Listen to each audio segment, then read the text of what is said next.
Salut mes petits crados! Bienvenue aujourd'hui une petite vidéo de pathologie sur le syndrome des lers dans l'os, dit le SED. Alors attention, vous êtes dans le format court, ça veut dire que ça va être très rapide et que ça va être très court surtout en fait.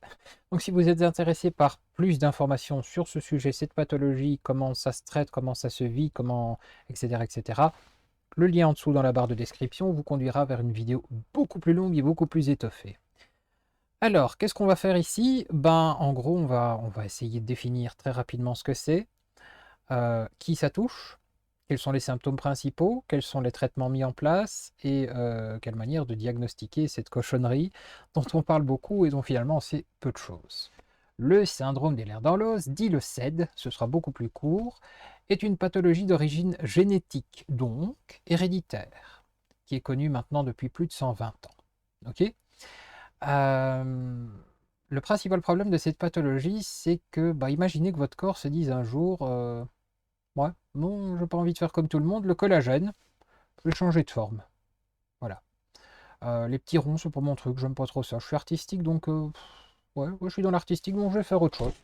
Et donc, je fais des petites fleurs, des petits machins, des petits trucs, des petits pétouillons, et on est parti pour la gloire. Et bah oui, ça c'est le SED, c'est une atteinte du collagène de votre corps. Alors jusque-là, ça prête à sourire, ça peut fonctionner, ça peut... on peut très bien vivre avec. Le problème, c'est que cette fabrication chaotique de collagène peut aller jusqu'à la mort. Il y a 13 sous-types de syndrome des lers dans l'os, de SED, dont le SED cardiovasculaire, qui est la forme sans doute la plus grave chez un adulte et même chez un enfant, puisque ça touche les enfants et les adultes, majoritairement les femmes, mais les hommes ne sont pas à l'abri. Ce SED cardiovasculaire, grosso modo, pousse à une surveillance annuelle, voire bisannuelle, de l'état de vos artères et de votre cœur, puisque à tout moment, il peut y avoir rupture de l'aorte, etc., etc. Et il faut être très rapide pour pouvoir prendre ça en charge. Alors, on connaît le SED pour sa forme la plus légère, qui est l'hypermobile, syndrome des lers dans l'os hypermobile, qui est grosso modo caractérisé par 5 ou 6 symptômes super connus. On parle d'hyperlaxité, d'hypermobilité articulaire, de douleurs chroniques, de fatigue chronique, difficulté à la concentration, j'en passe et des meilleurs. On parle aussi d'hématomes spontanés, de saignements faciles et difficiles à résorber, et de cicatrisation excessivement compliquée. Alors, qu'est-ce que ça veut dire tout ça? Bon, d'abord, il va falloir vraiment faire un point sur l'hyperlaxité et l'hypermobilité articulaire parce qu'on confond très facilement les deux et les deux se confondent très facilement. Il a fallu que j'aille voir dans la brique là pour me rappeler un petit peu la différence de tout ça et pour que je visualise bien surtout. Alors, l'hypermobilité articulaire, normalement on dit juste hypermobilité. Retenez hypermobilité articulaire, ça vous simplifiera la vie quand on vous demandera, parce que on parle ici d'une mobilité articulaire supérieure excessive à la norme. Ça veut dire que, un exemple, vous avez votre main, votre doigt, en théorie, votre petit doigt, il monte jusque-là, il ne va pas plus loin. Hein, un tout petit peu si ça va bien. L'hypermobilité articulaire, bah, c'est un peu ça. Voilà, ça peut même parfois aller beaucoup plus loin. On peut se retourner le petit doigt carrément sur la main. Vous voyez, ça c'est de l'hypermobilité articulaire. Alors ça explique le déboîtement des genoux durant le sommeil, des épaules éventuellement. Ça facilite beaucoup de choses.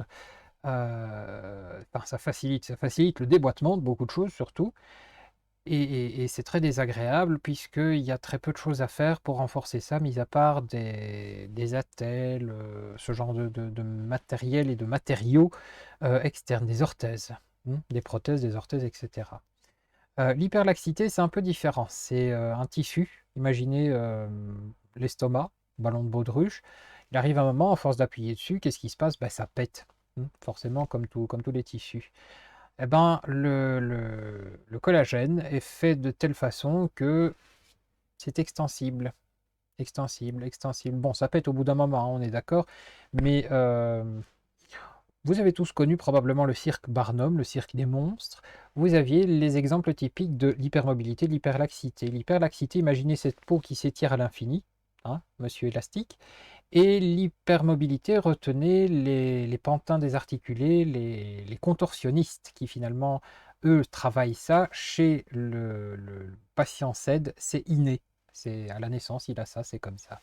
Voilà, donc différence. Hypermobilité, ça concerne les articulations. Retenez, hypermobilité articulaire. Hyperlaxité, c'est la peau qui s'étire. Fatigue et douleurs chroniques, ben, le cycle de sommeil est perturbé par les douleurs, naturellement. Euh, et c'est pas très difficile à diagnostiquer aujourd'hui, puisque ben, il suffit d'un petit prélèvement de bout de peau. Bêtement, on analyse le collagène, on regarde ce qui s'y passe. Si c'est positif, bon ben, désolé. Si c'est négatif, tant mieux.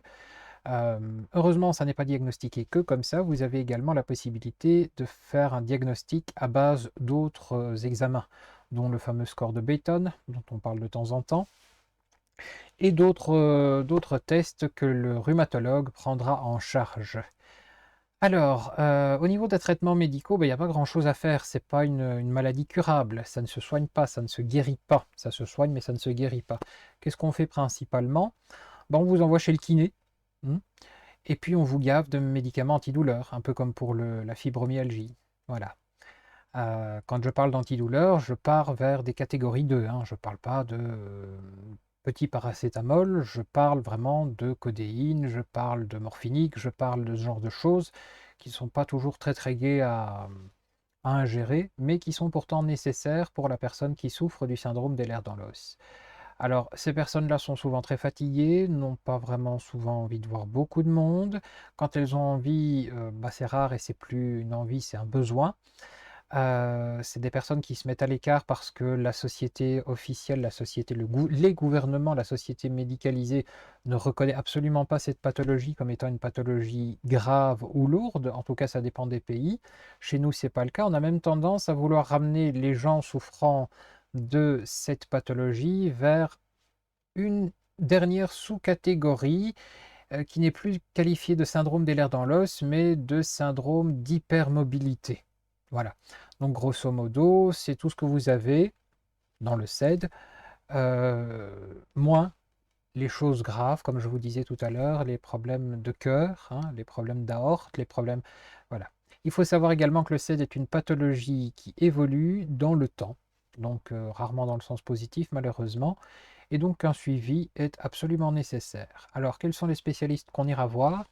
Le rhumato, le kiné, par le médecin traitant, c'est le médecin de famille, c'est important, il faut un suivi, ne fût-ce que pour les antidouleurs, éventuellement un algologue et éventuellement un allergologue, puisque le SED est souvent associé à une autre pathologie qui s'appelle le syndrome d'activation mastocytaire, dit le SAMA.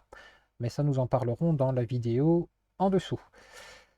Que puis-je vous dire encore très brièvement à propos de ce syndrome? Bah, qu'il serait temps que les choses changent au niveau des gouvernements et de la prise en charge, puisque c'est un symptôme évolutif, qu'il n'y a pas d'échelle de gradation de difficulté. Il existe des petits carnets, comme celui-ci, voilà, SED, dans lequel vous allez retrouver, vous avez vu, hein, j'ai un bouquin juste pour vous montrer des exemples. Grosso modo, vous allez montrer ici les douleurs, où est-ce que vous avez, oh là là, voilà, vous allez montrer, cocher où est-ce que vous avez des douleurs, vous allez décrire votre humeur au-dessus, vous allez parler du type de douleur, de l'intensité, de la fréquence de la douleur, des points à discuter avec le médecin, puis voilà, etc., etc., etc. Donc en dehors de cette surveillance quotidienne que vous ferez vous-même ou que le malade fait lui-même, il n'y a pas grand-chose de mise en place. Voilà, c'est évolutif. Il arrive un moment où la personne qui souffre du SED ne sait plus rien faire, plus travailler. C'est pas un manque de volonté, c'est réellement la fatigue, le poids, à force de se faire désarticuler en permanence, de devoir remboîter ce qui s'est déboîté, euh, de devoir se faire opérer. Ça nécessite souvent des opérations pour raccourcir des tendons, pour libérer des nerfs, comme pour le canal carpien, etc., etc. Voilà, ça c'était l'introduction pour le SED. Si le sujet vous intéresse davantage, n'hésitez pas à venir consulter la deuxième vidéo qui vous attend. Elle est toute chaude. Voilà, à très bientôt mes crados, portez-vous bien.